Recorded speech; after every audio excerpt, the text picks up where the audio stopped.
Say I just heard about a show. Let's talk about it, talk about it.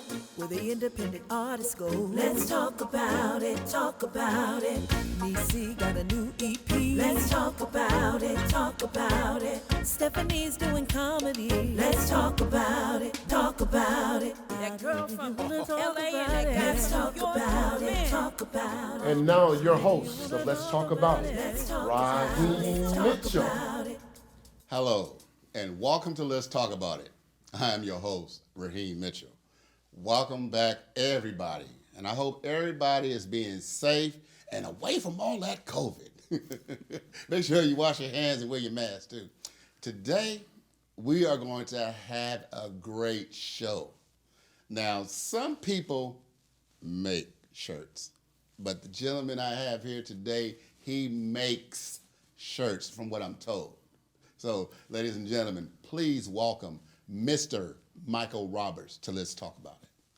How you doing today, sir? I'm pretty good. How about yourself? I'm doing just great, man. So, how's everything going with this COVID thing, and how you working on about that? It's actually going pretty good. You know, everybody trying to stay safe. Listening to everything they're doing. We social distance as much as we can. You know, as hard as it is, as family oriented as we like being with everybody, but it's better safe to be sorry. That's so we're doing what needs to be done until everything gets cleared. But so far so good. So far so good.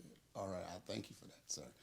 Please tell me, how did you get started in the is it screen silk or silk screen? Well, actually, I don't do silk screening. What I do is more of heat transfer vinyl, printable vinyl, things like that. It's just another form of the t-shirt design. There's so many different ways of doing it. Silk screening is just one form of it. Hopefully, I would like to upgrade to that one day as adding to what I already do. But right now, it's like I say, it's more of different styles of printable vinyl, heat transfer vinyl, different things like that. So it just depends on the type of look I'm looking for. Okay, so what made you get into that? How did you get started? Well, I've been doing art my whole life. I've been doing art since age 4. So I was more of just basic graphic design, video editing, things like that, animation. And I kind of stumbled into doing the shirts probably about 2 years ago. It was at my old job. We were having a tailgate party for sports. And they said, wear your favorite shirt, your jersey. So I didn't have one. So I was like, hey, we had just bought the machine called the Cricut Maker, you can do it for designing cups and, different things like that. So I was like, hey, and I'm watching YouTube videos on it. So I was like, let me just try to make a shirt. Made my favorite, Raider team shirt, wore it to work, and everybody loved it. And I was like, let me put the pictures on my Facebook page just to put them up. And literally within 2 hours of me putting the shirt on Facebook, I had about 40 people reach out to me and say, I love that shirt. Can you make me one of those? Can you make it with this team? Can you make it with that team? And I was like, I didn't expect that at all. It was literally me just making a shirt for myself. Right. So it went from that to, it was nonstop. It was like for the rest of that year, there was not a day, there's not a day gone by that somebody was asking for a shirt, whether it's for a birthday, Father's Day, things like that. And before you knew it, designing T-shirts just took off, and it's been nonstop since then, and it's just been amazing. Wow, that's cool. I had thought about doing that, but I was like, nah, I don't think I can. I don't think I got the patience for it. Yeah. Because I know it's a lot of patience and concentration. Oh yeah, it's definitely a lot of patience, because there are several times where you'll mess up on a design. The T-shirt will be printed wrong. I've had it to where I've accidentally printed the design upside down, printed it backwards. So it's literally a learning curve. So you definitely have to have a patience, and you just have to think about the outcome. The outcome will definitely outweigh the error. So if it's something that you're passionate about, it's something that you love to do, you will take that time. If it's something that's just a hobby, something you just thought about doing, you may not put that much effort into it, because you're going to feel that you're wasting more than you're making. So it just depends on your mindset. Okay. So if somebody wanted to get into doing what you do, what type of advice would you give? I would say go for it. I would say don't hold back, because you have no idea of what you can make if you don't try it. Right. You can start off with just the simplest thing, and it just, once you learn the basics of it, everything else is your imagination. It's because everybody could go into the same class and learn just the basics of how to print a letter and press it on a shirt. Right. But then your mindset of, okay, I want to take that letter and I want to do this to it, and I want to add this, or can I layer this? So once you break out of that box, you have no idea of how far you can take it, and that's kind of what I feel that I've done. I've taken my graphic design background and put it into my shirt design, and it's just been limitless at this point. So I noticed you also do pictures. Like I saw a picture of your son. Yes. That you did. So now, and I know that took some doing. So how exactly did you do that? Well, that was actually done in a program called Adobe Illustrator. It's one of the design programs that a lot of graphic designers use. It's just the whole Adobe platform. You have Illustrator, Photoshop, and things like that. And I've always learned how to draw freehand as a kid. Doing it on paper. It's just on the computer you have a little bit more leeway. I have a digital drawing tablet that gives you the same effect, but you have a little bit more control.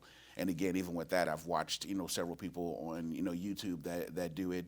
Just trying to pick up different ways of doing it comfortably. And even with that, I just went ahead and I just went for it. It's like whether it was messed up or not, I was doing this for me. So it didn't matter whether I messed up or not. Right. And one thing that's lovely about doing it on the computer, if you mess up on something, you can always go back and start over. Right. So, and with just putting it on video, I like to, go over and review things that I've done. That's how I learn from it. I watch what I do and I pick up on what I've done wrong and I correct it. Mm-hmm. So yeah, but it was just another level of what I do, just taking it into the computer phase. Okay.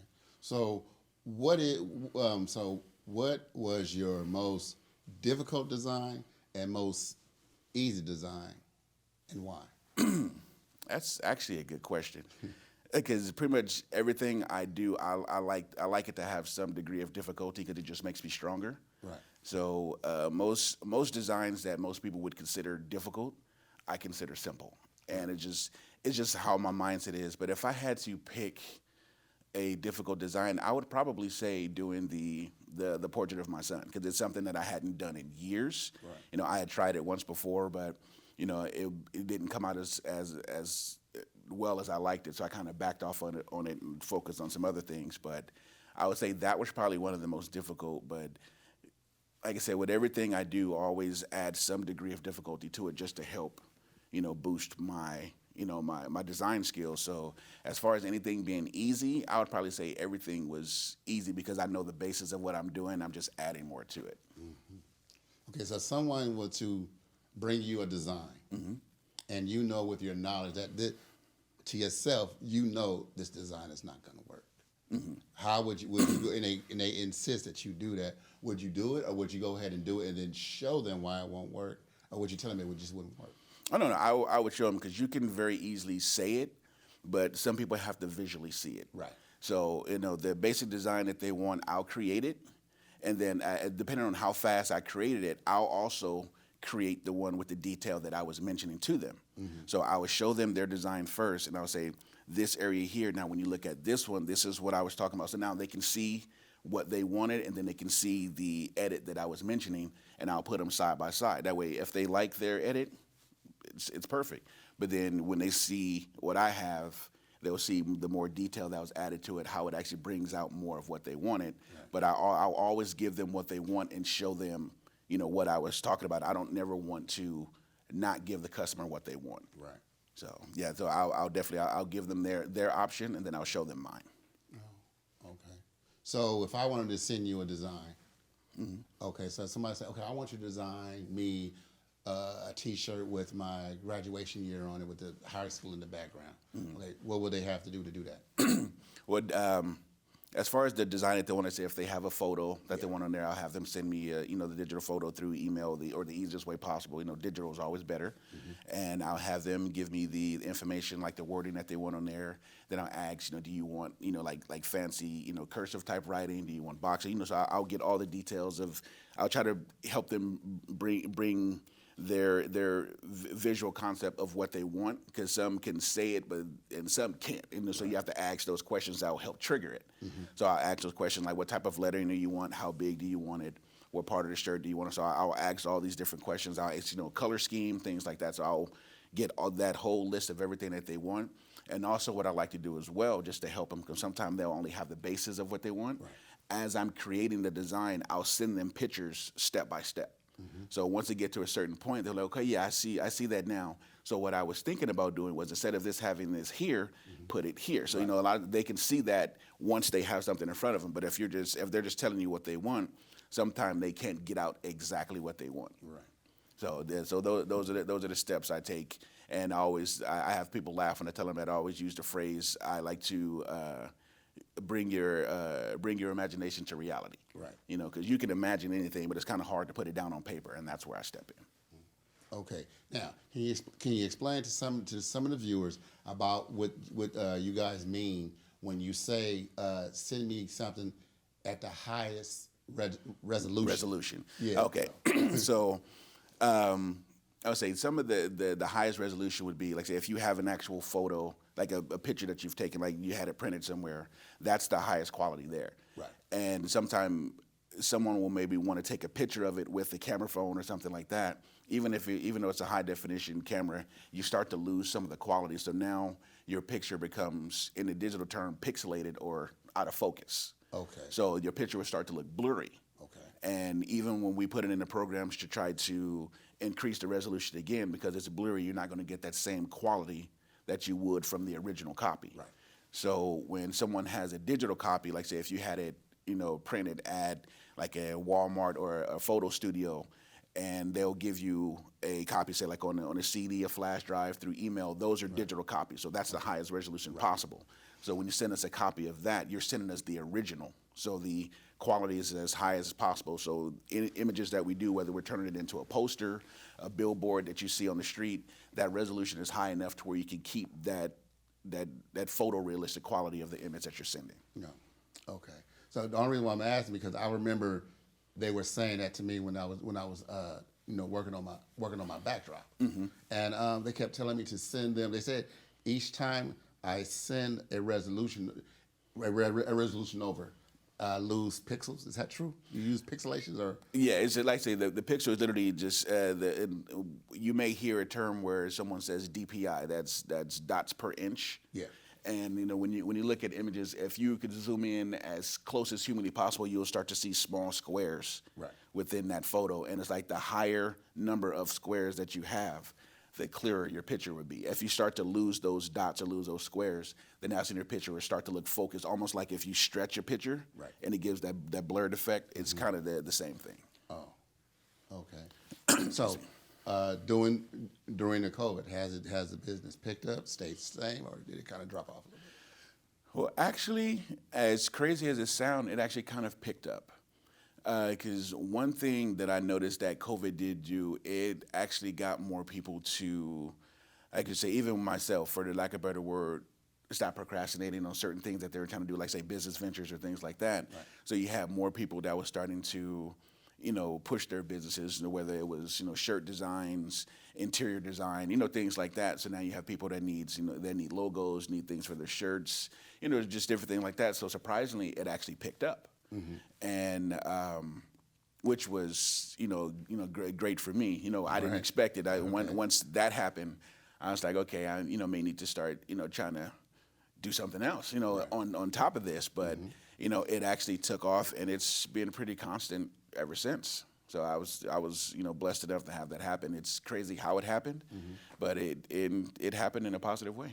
Okay. So what will it take to run a business such as yours?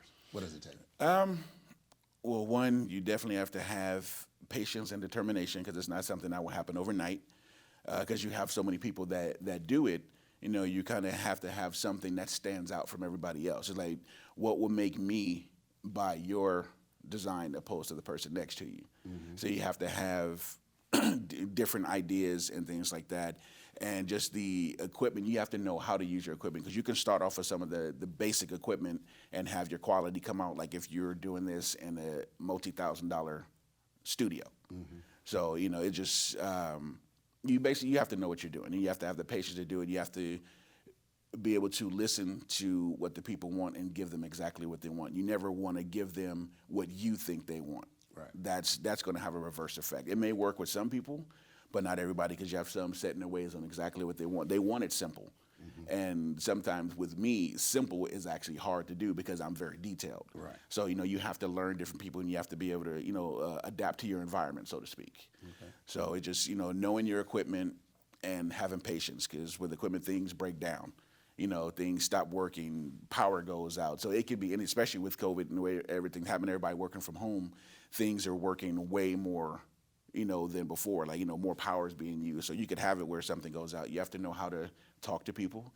You have to, keep them informed of things. If something is delayed, don't be afraid to let them know. It's delayed because of this reason, that reason. People won't understand. Right. But if you tell them at the last minute, that's what causes bad business. And you never want that, especially when you're starting off with things of word of mouth. Word of mouth nowadays is one of the strongest things humanly possible when it comes to business. So one thing you don't want is negative word of mouth. If somebody hears your name or hears your company name, and the first thing you see is a person frown up or they, kind of smack their lips like, I don't know if you want to use that person, that's worse than just seeing bad product. Right. So, it doesn't take a lot to start, but it takes a lot to be consistent. Right. So it just depends on how far you want to go with it and how serious you are about it. Because if it's just a hobby, that's fine. That's one thing. But if, like me, if this is something that's in your blood, something that you want to do until the day you die, you have to put that much more into it. You have to put that much more love into it. Okay. So what would you say to someone that says, okay, I want to get into the business and I want to buy all the best product, the best machine, the best computer, the best printer, the best that, the best this. Would you recommend that, or would you recommend to start at a lower level than work your way up? Because what would you say? I would say, even if you have the money for it, that's fine. That's cool. But I would say start with the basics, especially if it's something that you've never used before. You don't want to buy a $700-800 heat press and you're not fully sure on exactly how it works, how to change it. So you have this expensive piece of equipment that you don't even know how to use. Right. So the minute something goes wrong and you're frustrated, now you have a $700 paperweight because now you're upset and you're not using it anymore and you're frustrated and you don't want to figure out. So start off with something least expensive. $200 heat press is fine. That's good to start off with.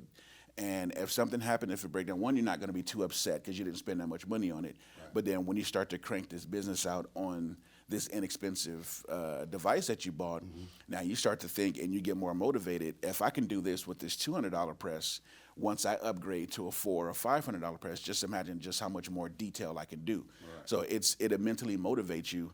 And then one, because you started here and the money that you're making from these projects is helping you upgrade your equipment. Is one, to start off with the best. You won't see any progress from it. So I would say start off with the basics and work your way up, because you'll learn from it. You'll learn your equipment, and you'll feel that much more successful by doing that. Okay. So what would, as far as for you, what was a high and a low of the business that you did? I would say a high. I said probably it was a couple months into it. I've been, putting out a lot of the sports T-shirts and things like that, and then I started getting phone calls from people I don't know. Before it was, of course, friends and family. Of course, they're going to support you. So those are the normal. Right. But I'll get a phone call. Yeah, my name is so and so. I'm friends of this person. I saw your work here, or they were at an event and they saw this, and I'm having a baby shower. I need 30 shirts. I reached out to this person. They said they could, but they didn't sound too confident about it. And then they'll, ask me questions, and just after that conversation, they'll hear the confidence and determination in my voice.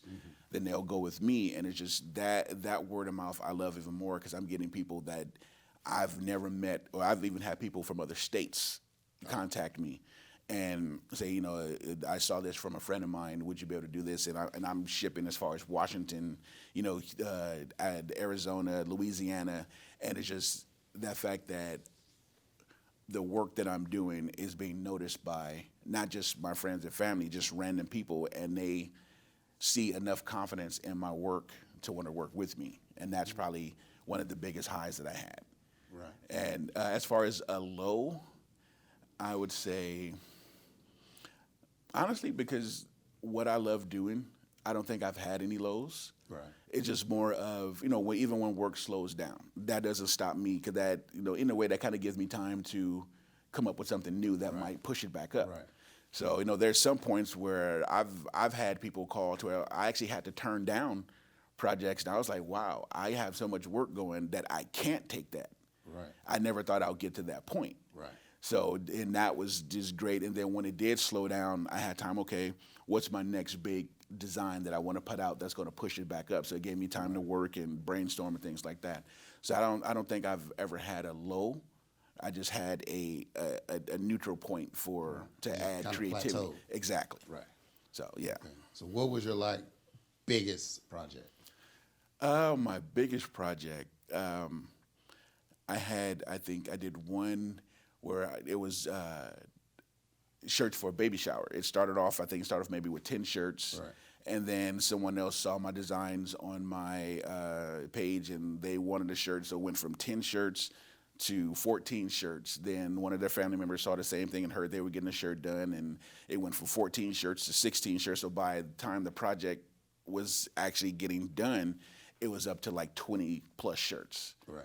And it just, I love that when it goes from 2 or 3 shirts to 20. And it's Versus just from 20 to 3. Yeah, exactly. Right. Or like, you know what? No, I changed my mind. That we only want one, or it's to where I've done shirts for a few people. Like say, the ones I don't really like doing, of course, are like for funerals and things. I hate those. But Right. Just with the passing of anyone's family member, I've never enjoyed those. But of course, those are ones that come up, and I've actually had someone come to me to where they had shirts done from someone, and honestly, without really bad mouthing it, it looked like a 2-year-old did it. Right.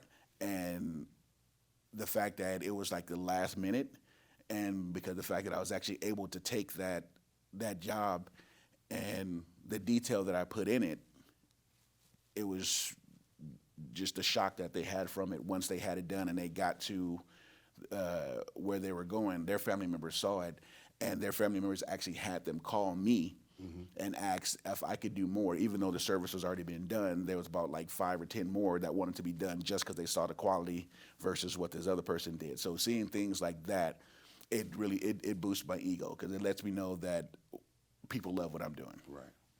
That's it. So do you only do T-shirts? What else do you do besides T-shirts? Excuse me. I do T-shirts. I do masks. Pretty much anything that the vinyl can be pressed on. I'm not limiting myself at all. It's just I'm just literally from doing these T-shirts. Like I said, initially I didn't even think I was going to be doing those, but to see what I can do and how I can add that to masks, sweaters, pants, shoes, the whole nine, whatever I can do is going to get done one way or another. Okay, that's awesome. Doing the mask. So, doing a mask is that more difficult than doing a shirt, or what? Not necessarily. It depends on what's being put on the mask. So like say, for example, if it's wording that's being put on a shirt and you want that same wording on the mask, sometime if you're doing it with what's called heat transfer vinyl, when you do the heat transfer vinyl, the machine that you use actually cuts out the letters. And sometimes, depending on the letter, because of course you have to go in. It's called weeding. You basically have to take out the excess film that's not going on the shirt or the mask, and you have to take that out. But when you get to the mask and the wording is a lot smaller, sometimes it's a little bit more difficult to get in and make sure you get out all the little pieces and things like that. So that makes it difficult in a way, but there's so many ways to upgrade that. They have machines out now that's called sublimation printers, to where that's almost the equivalent of how they do the silk screen, like you've ever seen, where they take, it almost looks like ink or paint, and they press it onto the shirt, and when you take the screen off, it has the lettering. Yeah, I saw some videos like that on Facebook. Yeah, so with the sublimation printer, it's kind of the same thing, but anything that you could print out from your printer, photos, detail, like it's even this backdrop, that entire image with all the details, the highlights, shadows, everything can be pressed directly onto the shirt, the mask, the hoodie. So because of that, you have much more detail that you can do without the hassle of the individual weeding of the vinyl. So it just depends on the look that you're going for to determine how difficult it would be to go from your shirt to your mask. Okay. Now, I've seen a lot of people do shirts. And I'm wondering, how long does a heat transfer thing last? Because I see some that crack a little bit after they get washed. And so how does that happen, and how do you avoid that? Okay. Well, with all of those, it does happen over time. It's just the normal wear and tear.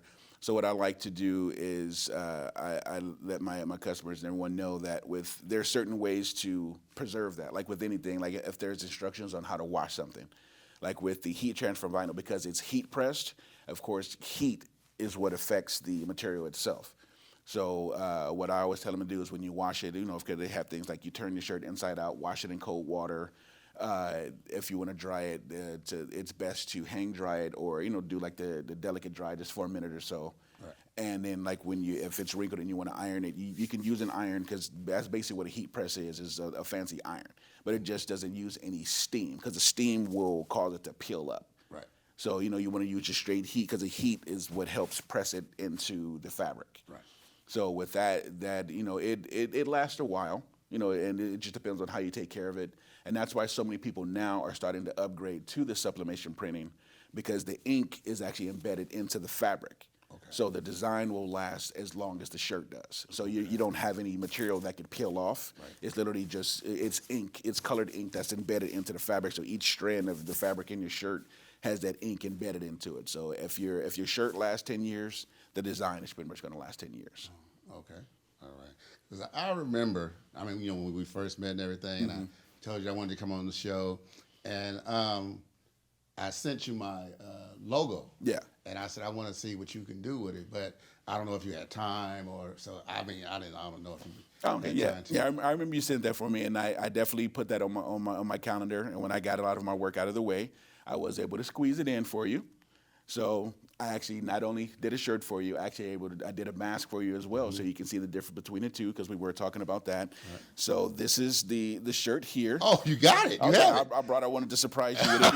Let me see. So that's the shirt there. Let me see the shirt. Ooh-wee. Yeah, and that right there, that's the heat transfer vinyl. That's what we're speaking about. Okay. About how the machine cuts out each individual letter and the colors depending on the type of vinyl you use.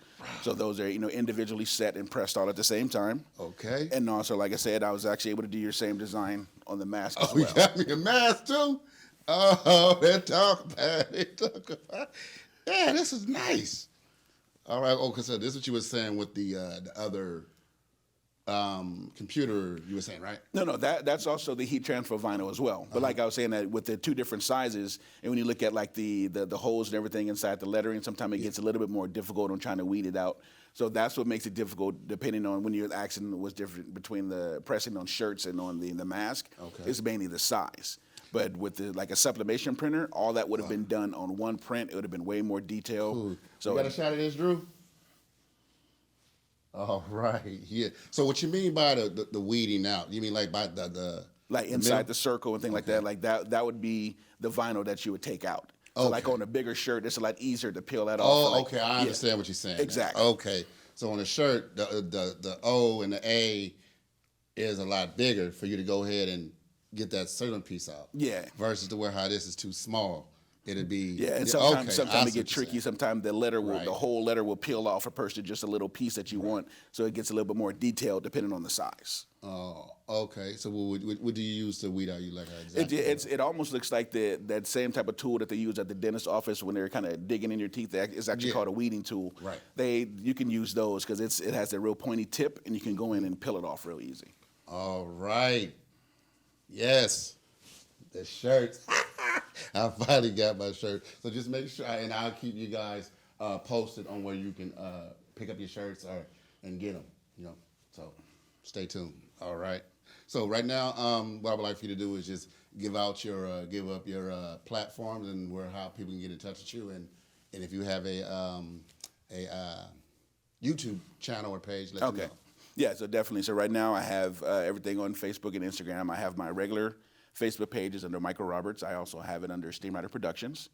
I also have my Instagram is at Steamwriter Productions. It's all one word. You can see a lot of the work and everything there. You said Steamwriter. Yes, and it's STEAMWRITER. Rider. Okay. Steam Rider. Steam and then production. Yes. Because of the steam and you riding on that steam. Okay. Okay. Yeah. Okay. And then we do have the YouTube channel. It is also under Steam Rider Productions. You can search it directly under the name, just how it's spelled, and you will see the logo that pops up, which is this logo here. Okay. Yeah, you'll see it a little bit more detailed. It would have been detailed. kind of difficult for the weeding out. Did you have to do the weed out on that one? Yeah, it's the same thing. It's like I say, and it's funny with certain vinyls have a particular thickness. So depending on the type of vinyl, like this is considered a foil vinyl. Right. So certain ones, because they're a lot lighter, it makes it a lot easier to weed it out, opposed to something that's a lot thicker, because it wants to hold on. It's a lot more stronger. Right. So this one is actually pretty easy, and I like this one because I love the color gives that gold effect on it. Yeah, so I like this one. So yeah, so definitely you can see a lot of the designs, the editing videos and things like that on the YouTube as well. Again, it's under Steam Rider Productions. All right. Well, Mr. Michael Roberts, I want to thank you for taking your time out, coming on the show. I appreciate and it. bringing me my mask. You're very welcome. And my shirts, man. I'm excited. So I thank you very much. And I know you're busy. I know you probably got work waiting for you at the house. So I'm not going to keep you too long. But thank you for coming in and sharing your work and letting everybody know, what you do and how things are supposed to be done the correct way. Because somebody can do it wrong. Yeah. But Steam Rider, rise on it and do it right. Yeah, we definitely try to do that, and I appreciate you having me here. Yes, I sir. appreciate it. Thank you. No problem. Okay, I want to thank everybody for tuning in to Let's Talk About It. And remember, don't share your 8x10 dream with somebody with a 5x7 mind. My name is Raheem Mitchell. God bless. I'll see you next week. Peace. Let's talk about it, talk about it. Let's talk about it, talk about it. Talk about it. Let's talk about it, talk about it. Talk about it. Let's talk about it. Let's talk about it. That girl from We're gonna talk LA about and that it. guy. Let's talk